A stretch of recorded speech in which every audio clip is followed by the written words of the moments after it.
My dear students, this is your question 13 to 16 of your first chapter revision. Question 13 से 16 तक मैंने आपको दिया था करने के लिए. अब इसको कैसे करना है ये आप देख लीजिए, हम कॉपी पे बता रहे हैं आपको. एक्सरसाइज 1.1.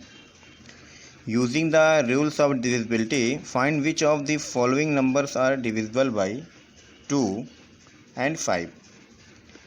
मीन्स आपको डिविजिबिलिटी रूल्स को यूज करते हुए ये बताना है कि कौन सा नंबर डिविजिबल है 2 और 5 से. तो क्या करेंगे आप देखिए, 2 और 5 से कौन सा नंबर डिविजिबल होता है?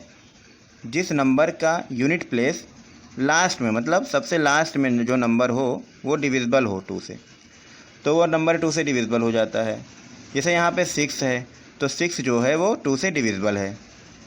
और यहाँ 7 होता तो 7 2 से डिविजिबल नहीं होता, तो वो ये नंबर भी 2 से डिविजिबल नहीं होता. लेकिन यहाँ पे 6 है इसलिए ये नंबर 2 से डिविजिबल है, क्योंकि 6 जो है वो एक इवन नंबर है. अगर यूनिट प्लेस पे कोई इवन नंबर है या 0 है तो वो 2 से डिविजिबल हो जाएगा. 0 एंड इवन नंबर 2 से डिविजिबल हो जाएगा यहाँ पे. तो हमने सॉल्यूशन में क्या लिखा? इन द गिवन नंबर 597456, इस दिए हुए नंबर में since its unit digit is 6 which is divisible by 2, इसका जो यूनिट डिजिट है वो 6 है जो कि 2 से डिविजिबल है. सो 597456 इज आल्सो डिविजिबल बाई 2, इसलिए 5,97,456 भी जो है 2 से डिविजिबल हो जाएगा. फिर 5 की डिविजिबिलिटी क्या कहती है कि लास्ट में 0 या 5 होना चाहिए. किसी भी नंबर के लास्ट में यूनिट प्लेस पे अगर 0 या 5 लिखा हुआ है तो वो नंबर 5 से डिविजिबल हो जाएगा. क्योंकि यहाँ पे 6 लिखा हुआ है लास्ट में, तो ये नंबर 5 से डिविजिबल नहीं होगा. ना 0 होना चाहिए या 5 होना चाहिए. Since its unit digit is 6 which is not 0 और 5, क्योंकि इसका इस जो यूनिट डिजिट है वो 6 है जो कि 0 और 5 नहीं है. सो 597456 इज नॉट डिविजिबल बाई 5, तो इसलिए ये नंबर 5 से डिविजिबल नहीं है. तो पहला क्वेश्चन आपको इसी तरह से करना है. सॉल्यूशन इसका आपको बाद में दिया जाएगा. और सेकंड क्वेश्चन में जैसे right the following in decimal Hindu Arabic. Decimal भी कहते हैं, हिंदू अरेबिक भी कहते हैं. अब ये रोमन में लिखा हुआ है, इसको आपको नंबर में लिख देना है. तो ये कितना है ये देखिए. ये x का मतलब क्या होता है? 10 होता है. और v का मतलब 5 होता है. और ये I ये क्या लिखा है? ये 3 लिखा है. तो ये सब को आप प्लस कर देंगे. ये सब को आप क्या करेंगे? प्लस कर देंगे. 10 5 15 15 3 18, तो ये कितना लिखा हुआ है? ये आपका 18 लिखा हुआ है. इसी तरह से आपको करना है इसको. अब जैसे m का मतलब क्या होता है? m का मतलब होता है यहाँ पे 1000, ठीक है. और c का मतलब क्या होता है? 100. और i का मतलब क्या होता है? i का मतलब यहाँ पे होता है 1. और x का मतलब 10. तो क्योंकि ये जो i है ये x से पहले लिखा हुआ है, तो ये 10 में से 1 माइनस हो जाएगा, तो ये हो जाएगा 9. और ये आपका 100 है और ये आपका 1000 है. तो 1000 एंड 100, 1100 एंड 9, तो इसका क्या हो जाएगा? 1109 ये लिखा हुआ है आपका रोमन में. तो इसी तरह से रोमन में लिखा है, इसको नंबर में लिख देंगे. फिर आगे हम देखते हैं क्वेश्चन 15 में क्या करना है? Right the following Roman notation. अब ये नंबर में लिखा है, इसको रोमन में लिखो. तो ये कितना है? 54. तो 54 को हम कैसे लिखते हैं रोमन में? पहले हम बताइए 50 कैसे लिखते हैं. 50 को हम L से लिखते हैं. L मीन्स होता है 50. अब वो मैंने आपको लर्न करने के लिए दिया था रोमन, उसको आप लर्न कर लीजिए, फिर आपको समझ में आएगा. 50 को हमने लिखा L. अब 50 हो गया. 4 हमको और लिखना है. अब 4 हम कैसे लिखते हैं? I और V, ऐसे तो हम 4 लिखते हैं, तो हम 50 में 4 और लिख दिए, तो ये हमारा 54 हो गया. ये कितना है? 79. तो 79 हम डायरेक्ट नहीं लिख सकते, हमको क्या लिखना है? पहले 50 लिखना है, फिर 50 में 10 2 बार ऐड करना है, तो 50 और 10, ये 50 है, ये 10 60 और ये 10 70 और 9 हम कैसे लिखते हैं? ऐसे हम 9 लिखते हैं, तो हमने यहाँ पे फिर 9 लिख दिया, तो ये हमारा 79 हो गया. इस तरह से आप इसको करेंगे. क्वेश्चन 16 बहुत से बच्चों को नहीं समझ में आ रहा है, तो क्वेश्चन 16 कैसे करना है ये आप समझ लीजिए. री right in ascending order with proper symbols. इसको आपको असेंडिंग ऑर्डर में लिखना है प्रॉपर सिम्बल्स दे करके. तो किसी भी नंबर को असेंडिंग ऑर्डर में लिखना हो जो कि फ्रैक्शन नंबर हो, कोई भी नंबर हो असेंडिंग ऑर्डर में लिखते हैं तो कैसे लिखते हैं? सबसे पहले सबसे छोटा नंबर लिखते हैं. तो फ्रैक्शन में सबसे पहले सबसे छोटा लिख दें तो हमारा फ्रैक्शन ये असेंडिंग ऑर्डर हो जाएगा. लेकिन सबसे छोटा कौन है ये पता कैसे चले? क्योंकि ये जो है ये हमारा अनलाइक फ्रैक्शन है। ये लाइक फ्रैक्शन नहीं है। लाइक फ्रैक्शन वो होता है जिसका डिनोमिनेटर सेम होता है, इसका डिनोमिनेटर कॉमन नहीं है, इसके डिनोमिनेटर डिफरेंट्स हैं, डिफरेंट डिनोमिनेटर्स हैं, तो हमें एलसीएम इसका फाइंड करना होगा। तो हमने क्या किया, इसका एलसीएम फाइंड किया 2, 6, 3, 9, 12। अब एलसीएम आपको इसके अर्लियर क्लासेस में, प्रीवियस क्लासेस में आपको एलसीएम फाइंड करना बताया गया है। यदि फिर भी आपको एलसीएम नहीं आता है तो आप पूछ लीजिएगा। एलसीएम कैसे फाइंड करते हैं, आप एलसीएम निकाल लीजिए इसमें।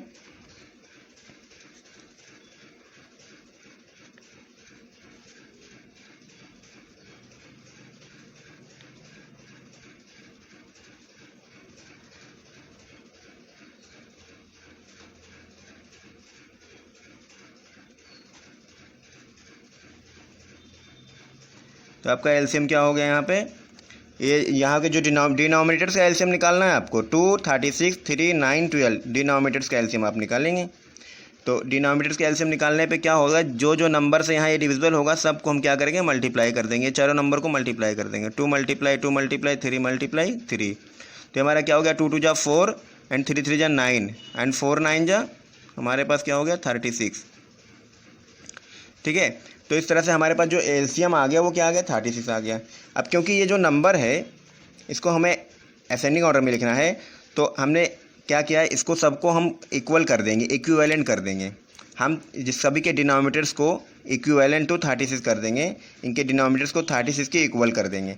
तो पहले हमें क्या करना होगा, हमें इसको इक्वल कर 36 का, जैसे ये 2 है इसको हमें 36 कैसे करना है, कितने से हम मल्टीप्लाई करें कि ये 2 36 हो जाए। तो हम क्या करेंगे, 36 को हम डिवाइड करेंगे, 36 को हम डिवाइड कर लेंगे 2 से हम 36 को हम 2 से डिवाइड कर लेंगे, फिर देखेंगे हमें कितना आ रहा है। हमने एक एक यहाँ पे लाइन ऐसे ड्रा कर लिया और सभी में हमने क्या किया, सभी के नीचे हमने लिख दिया 36 36 36 36 36 लिख दिया। अब हमें यहाँ ऊपर नीचे का समझिए हम डिनोमिनेटर लिख दिए सभी में 36, एलसीएम जितना आया उतना हमने लिख दिया। ये जो डिनोमिनेटर लिखा है ये हमको नहीं लिखना है, जो हमारा एलसीएम पे आएगा वो हमको डिनोमिनेटर लिखना है। अब हमें न्यूमरेटर में क्या लिखना है, फ्रैक्शन में आप जानते हो न्यूमरेटर होता है डिनोमिनेटर होता है, तो हमें डिनोमिनेटर तो लिख दिया। अब ये हम लाइक फ्रैक्शन इसको पहले बना लेते हैं। लाइक फ्रैक्शन है, एलसीएम क्यों निकाला मैंने, एलसीएम निकाल करके इसको लाइक फ्रैक्शन बना लेते हैं।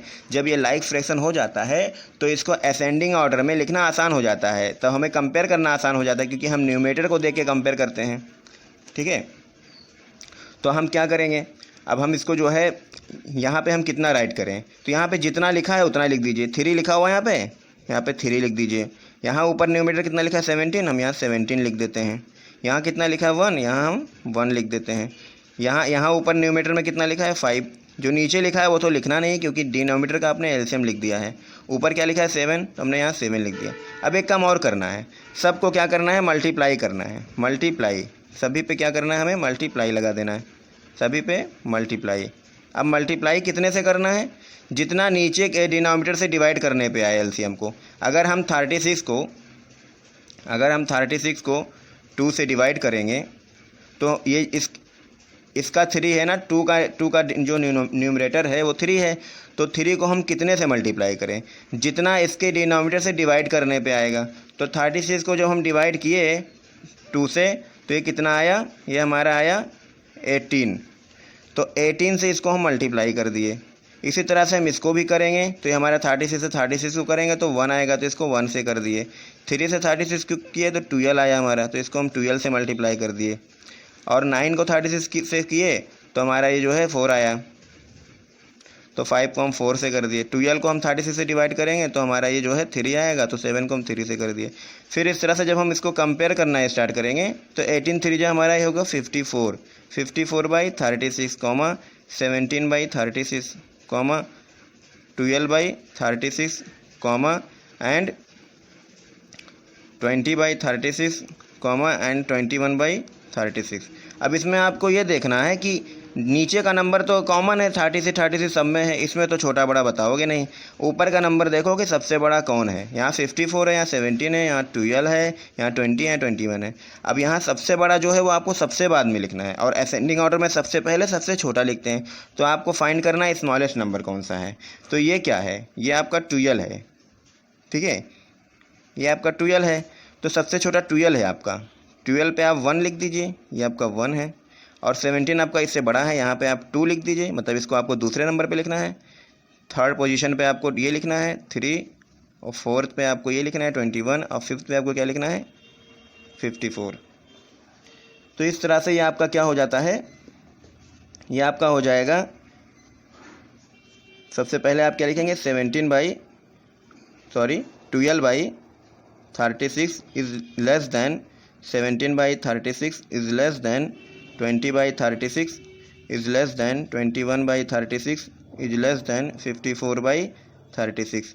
अब ये ऑब्टेंड किससे हुआ, ये जो 12 आपको मिला था ये किससे मिला था, ये आपको जो है 1/3 से मिल रहा था, 1/3 से आपको 12 मिल रहा था। तो आपका सबसे छोटा कौन सा है, 1/3 इज़ लेस दैन 17 आपको किससे ऑब्टेंड हुआ था, 17/36 से, 17/36 इज़ लेस दैन, फिर आपको 12/36 किससे ऑब्टेंड हुआ था, ये तो आप लिख चुके हैं, 12 17 दोनों लिख चुके हैं। अब आप 20 लिख रहे हैं, 20 किससे ऑब्टेंड हुआ था, 5/9, 5/9 is less than 7/12 is less than 3/2। तो वैसे आप देखते तो आपको सबसे बड़ा कौन लगता, 17 लगता। अब देखिए यहाँ सबसे छोटा आपको 3 लगता, लेकिन क्या हुआ कि सबसे बड़ा 3 है और सबसे छोटा 1 है। तो क्या होता है कि एलसीएम निकालने के बाद क्लियर हो जाता है कि कौन सबसे छोटा है कौन सबसे बड़ा है। तो एलसीएम निकाल के इसको करना है, आप सब लोग कीजिएगा, और फिर भी नहीं समझ में आ रहा है अगर तो पूछ लीजिएगा। सिंपल सा है, क्या करना है आपको, सबसे पहले डिनोमिनेटर्स का एलसीएम निकाल लेना है, फिर आपको 5 फ्रैक्शन है 5 लाइन बना लेना है, और सभी लाइन के डिनोमिनेटर्स में आपको एलसीएम को लिख देना है, न्यूमरेटर आपको मल्टीप्लाई करके लिख देना है। और कितने से मल्टीप्लाई करना है, जितना डिनोमिनेटर से डिवाइड करने पे आएगा उतने से। अब यहाँ 2 से डिवाइड किए 36 को तो 18 आया है, यहाँ 36 से डिवाइड किए 36 को एलसीएम को तो 1 आया है। तो इस तरह से डिवाइड करके आप कंपेयर कर लेंगे मल्टीप्लाई करके। फिर जब आपने इसको लाइक फ्रैक्शन बना लिया, आपका डिनोमिनेटर कॉमन हो गया, तो फिर आप क्या कर रहे हैं, इसके न्यूमरेटर को कंपेयर कर रहे हैं, जो सबसे छोटा न्यूमरेटर है जिसका, वो सबसे छोटा फ्रैक्शन माना जाएगा, और जिसका न्यूमरेटर सबसे बड़ा है वो सबसे बड़ा फ्रैक्शन माना जाएगा। फिर इसका एचुअल फॉर्म में लिख देंगे। ये तो आपने लाइक फ्रैक्शन बनाया था, लेकिन ये एचुअल में था क्या, अनलाइक फ्रैक्शन में था। तो इसको हम जिस फॉर्म में था उसी फॉर्म में इसको हम असेंडिंग ऑर्डर में राइट करेंगे। तो ये आपका आंसर हो गया। इस तरह से आप इसको सॉल्व करके भेजिए। सब लोग कॉपी में राइट करके मुझे सेंड कीजिए।